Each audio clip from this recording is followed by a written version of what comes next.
저와 함께 한 절 한 절 교독하도록 하겠습니다. 제가 먼저 11절부터 봅니다. 내 생명의 연한이 차서 내가 조상들에게로 돌아가면 내가 내 뒤에 내 씨 곧 내 아들 중 하나를 세우고 그 나라를 견고하게 하리니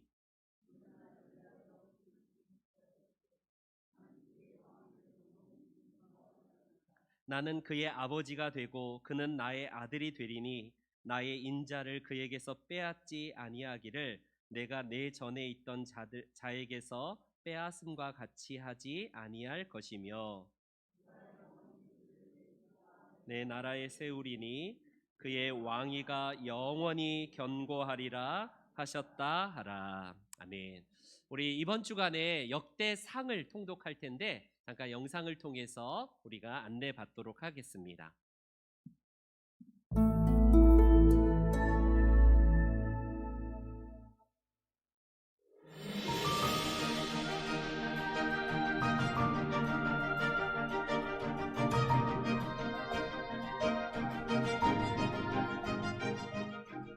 이번 영상은 리딩 지저스 2권 5번째 수업으로 역대기서를 살펴볼 것입니다.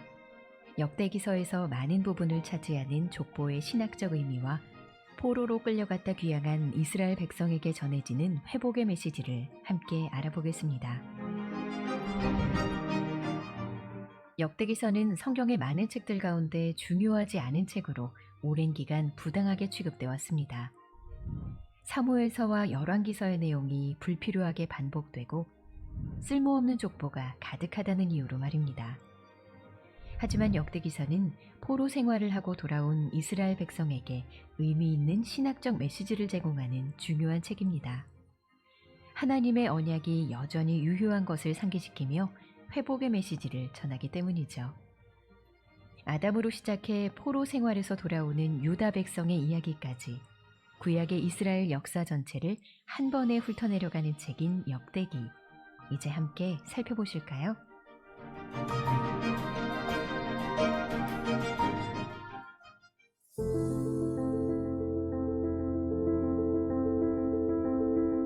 역대기서는 사무엘서와 열왕기서처럼 왕정시대를 다루지만 조금 다른 관점에서 이스라엘 천년의 역사를 기록합니다. 열왕기서의 관심이 다윗 왕조의 운명에 있다면 역대기서의 관심은 성전과 신실하신 하나님의 은혜에 있습니다.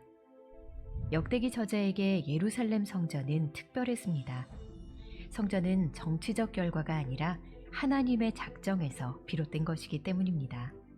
그래서 역대기 저자는 솔로몬의 배교에 주목하지 않습니다.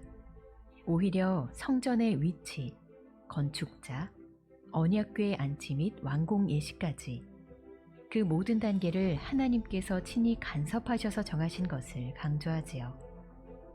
저자에게 중요한 것은 하나님께서 솔로몬을 택하셔서 성전 건축을 완수하도록 인도하셨다는 사실이었습니다. 역대기는 다윗 왕조의 회복에 대한 희망이나 기대감을 강하게 드러내지는 않습니다. 오히려 독자들로 하여금 그들이 처한 현실 가운데 하나님께서 얼마나 큰 은혜를 베풀고 계시는지 보여주려고 합니다.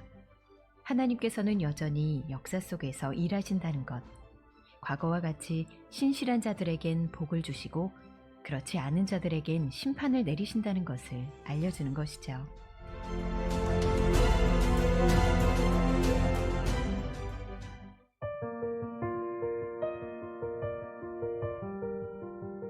성경에 나타난 족보는 크게 두 유형으로 나뉘고 각각 다른 역할을 합니다.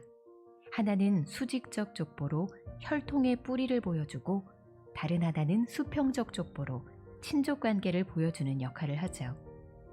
역대상 1장부터 9장까지 등장하는 족보는 수직적 족보와 수평적 족보가 혼합된 형태로 그저 이름들을 나열해 놓은 것이 아니라 중요한 신학적 메시지를 담고 있습니다. 아담으로부터 시작하는 수직적 족보는 저자가 온 인류의 역사와 뿌리를 염두에 두고 있음을 보여줍니다. 또한 이 족보는 이스라엘 족장으로부터 포로로 끌려갔다 돌아온 백성에 이르기까지 과거와 현재를 포괄적으로 보여주지요. 동시에 이스라엘과 주변 이방 국가들을 수평적으로 기록함으로써 수많은 나라들 중 이스라엘이 하나님께 택함받은 민족이라는 메시지를 전달합니다. 이러한 맥락을 기억하며 역대상 2장에서 5장까지의 족보에 주목해 봅시다. 이 족보는 야곱의 아들들인 12족장을 시작으로 하여 기록되어 있습니다. 그런데 내용을 읽다 보면 족보가 12아들의 나이 순으로 기록된 것이 아니라는 것을 알게 됩니다. 왕권을 소유한 유다 지파가 먼저 등장하기 때문이죠. 이는 출생한 순서가 아닌 하나님의 택하심이 중요하다는 사실을 독자에게 보여줍니다. 역대상의 마지막 족보 기록인 9장은 유배기 이후의 시대를 다룹니다. 저자는 역대기 말씀의 대상이 되는 이들, 즉 포로로 끌려갔다 돌아온 자들을 이스라엘의 역사와 연결하며 회복의 메시지를 전하고자 합니다. 돌아온 이스라엘 공동체에 하나님은 과연 어떤 말씀을 주실까요?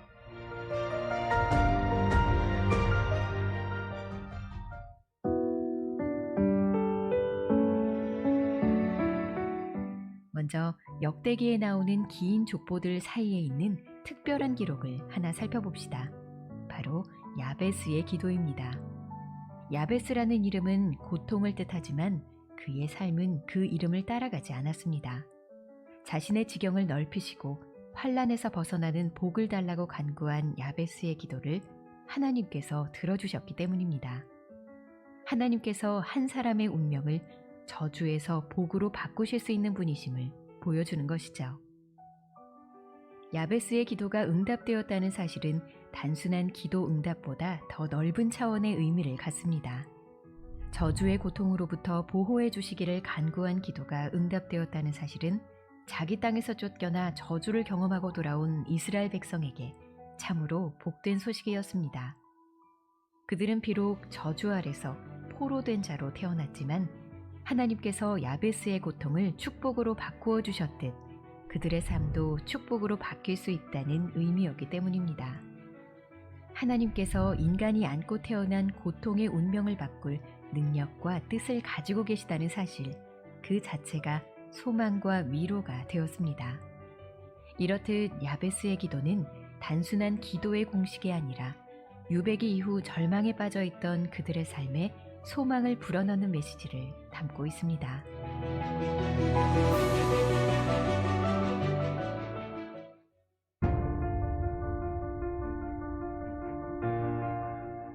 역대상 9장은 이스라엘이 범죄함으로 포로가 되는 고통을 경험한 뒤 다시 돌아와 하나님께서 주셨던 땅을 되차지하는 상황을 보여줍니다. 하나님께서 택하신 백성이 죄로 인해 언약의 소강 상태에 들어갔지만 이제 다시 예전의 삶으로 돌아온 것입니다. 그러나 돌아온 이스라엘 백성은 주변 강대국들로부터 압박을 받으며 여전히 낙심한 상태로 남아 있었을 것입니다. 패배감에 빠진 백성들에게 역대기 저자는 이스라엘의 위대하고 풍성한 역사를 들려주며 하나님의 약속이 여전히 유효하다는 사실을 강조합니다. 신실하신 하나님께서 다윗과 솔로몬의 찬란한 영광을 재현하실 것이라는 소망을 심어주고 있는 것입니다. 역대상 10장이 사울 왕의 실패 이야기로 시작하는 것은 이런 맥락에서 이해해야 합니다. 사울은 왕으로서 실패했지만 뒤를 이은 다윗은 이스라엘의 위대한 역사를 이룩했습니다. 이스라엘 백성들도 하나님을 따르는 데 실패하여 포로로 잡혀갔지만 이제 돌아와 이전의 영광을 회복할 것입니다. 여호와를 따르지 않았던 사울의 길이 아니라 여호와를 찾았던 다윗과 솔로몬의 길을 따라갈 때 하나님께서는 그들과 맺으신 약속을 다시 기억하시고 그들을 회복시키실 것입니다. 역대기는 백성들에게 바로 이런 메시지를 전합니다. 또 다른 중요한 메시지는 권선징악입니다. 죄 다음에는 항상 심판과 불행이, 순종 다음에는 항상 형통과 평안이 따른다는 이 주제는 분열된 왕국의 역사를 평가하는 기준이 됩니다. 여기에서 눈여겨볼 부분은 지연되는 심판입니다. 하나님께서 백성들의 순종과 회개에는 즉각적으로 반응하시며 복을 주시지만 그들의 불신앙과 범죄에 대해서는 오래 참으신다는 것입니다. 하나님께서 먼저 선지자들을 보내셔서 경고하시고 그들이 돌이킬 때까지 기다리신 후에야 심판하신다는 사실을 저자는 강조합니다. 동시에 하나님의 오래 참으심을 당연한 것으로 계속 죄를 짓는 핑계로 삼아서는 안 된다는 점을 분명히 합니다. 심판이 항상 연기되는 것은 아니며 하나님께서는 언제나 각 세대를 그 행한 바에 따라 다루셨다는 것입니다. 이런 의미에서 역대기는 회복의 공동체를 향한 경고일 수 있습니다. 잘못을 범하고도 심판이 미뤄질 것이라 생각하지 말고 항상 스스로 겸비하여 하나님의 얼굴을 찾으라는 것이죠. 저자가 백성들에게 전한 메시지의 요약은 역대하 20장 20절 말씀이라고 할 수 있을 것입니다. 유다와 예루살렘 주민들아, 내 말을 들을지어다. 너희는 너희 하나님 여호와를 신뢰하라. 그리하면 견고히 서리라. 그의 선지자들을 신뢰하라. 그리하면 형통하리라.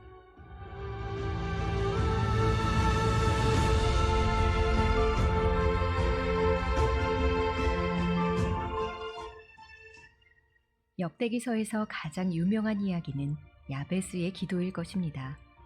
이 이야기는 야베스와는 완전히 대조되는 경험을 하셨던 또 다른 유다 자손의 이야기를 읽어야만 비로소 마무리됩니다. 그는 구원이라는 이름을 가진 누구보다 존귀한 분이었습니다. 그러나 그가 자신 앞에 놓인 저주와 고통의 잔을 옮겨달라고 기도했을 때 하나님께서는 그 기도를 들어주지 않으셨습니다. 우리에게 구원의 은혜를 주시기 위해서였습니다. 예수님은 죄를 범하지 않으셨기에 고통받을 이유가 없으셨습니다. 그렇지만 우리의 허물로 인해 버림을 받으시고 우리의 죄악으로 인해 상함을 입으셨습니다. 그분께서 대신 고난을 받으셨기에 야베스처럼 고통과 저주 가운데 태어난 우리가 구원을 받고 축복을 누릴 수 있게 되었습니다. 이제 모든 이름 위에 뛰어난 이름을 가지신 부활하신 예수님께서는 온 지경에 있는 우리를 부르셔서 그의 영원한 나라와 영광에 들어올 수 있게 하셨습니다.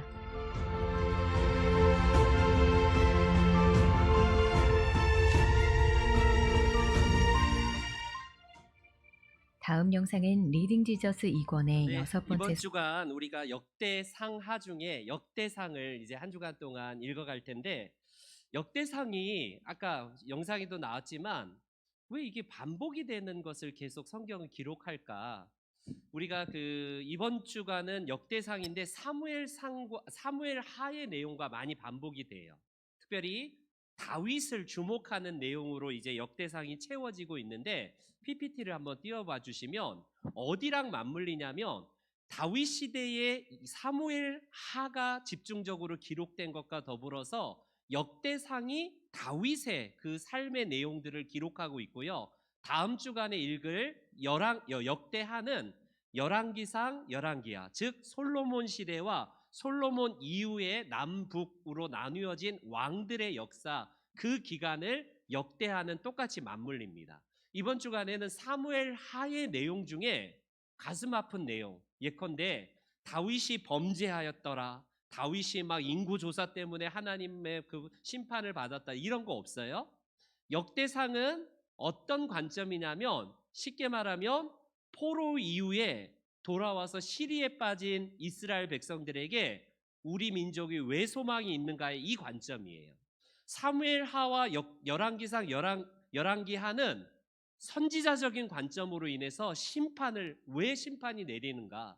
그들이 다윗의 길로 행했느냐 아니면 하나님의 길이 아닌 다른 우상 숭배의 길을 따랐느냐에 따라서 철저하게 심판의 메시지를 주고 있다면 역대상과 역대하는 축복과 위로의 말씀이에요. 그래서 다음 컷을 보면요, 역대상과 사무엘하는 다윗의 이야기라고 했잖아요. 그래서 다윗 왕의 생애를 기록하는데 관점이 약간 달라요. 그래서 아까 성전에 대한 중심을 기록한 제사장적인 관점이 역대상인데 다윗이 범죄한 이것들은 아무것도 기록이 나오지 않습니다.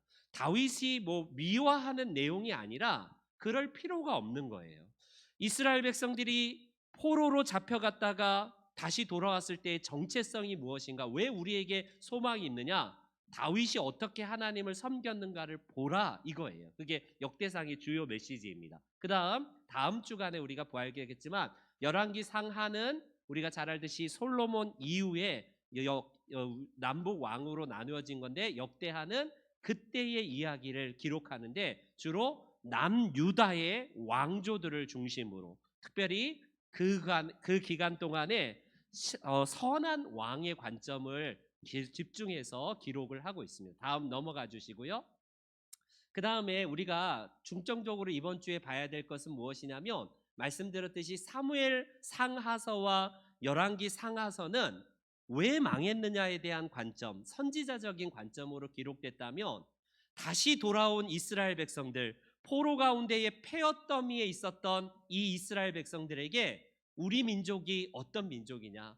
하나님께서 이 거름더미에서 다시 일으키실 것이다. 그러니 신실하게 하나님을 바라봤던 다윗 왕과 유다의 왕들을 보라. 이 관점이 역대기의 관점이라고 할 수 있습니다. 이 관점으로 이번 주간에 한번 성경을 쭉 통독하시면 좋을 것 같아요. 그래서 같은 내용이 반복되는 게 아니라 이스라엘에게 소망을 주고 희망을 주는 겁니다. 목적 한번 볼게요. 왜 이 책을 기록했냐면 주로 성전을 주로 중심적으로 기록했는데 성전이 그만큼 중요하다는 거예요. 그래서 성전은 하나님이 만나실 만한 만나는 장소이기 때문에 이스라엘에게 소망을 주기 위해서 기록했고요. 두 번째, 마지막으로 이 역대기는 무엇보다도 이스라엘은 실패하고 사람은 패역하지만 하나님은 은혜로 영원히 우리를 붙잡고 계시다는 사실을 그렇게 강조하기 위해서 기록이 되고 있습니다. 저와 여러분들의 성경 읽기가 많이 조금 느슨해졌을 수도 있을 거예요. 또 사랑방 안에서 아유 나는 끝났어. 나는 옛날에 포기했어. 이러신 분들이 있다면 다시 여러분 성경을 읽고요. 꼭 일독을 다 하지 않더라도 중간부터라도 다시 시작하셔서 역대상에서 드러난 하나님의 은혜와 성전을 관점으로 하나님이 어떤 위로와 어떤 은혜의 메시지를 주시는가를 우리가 이번 주 성경 통독을 통해서 함께 은혜 받으시기를 바랍니다. 아멘.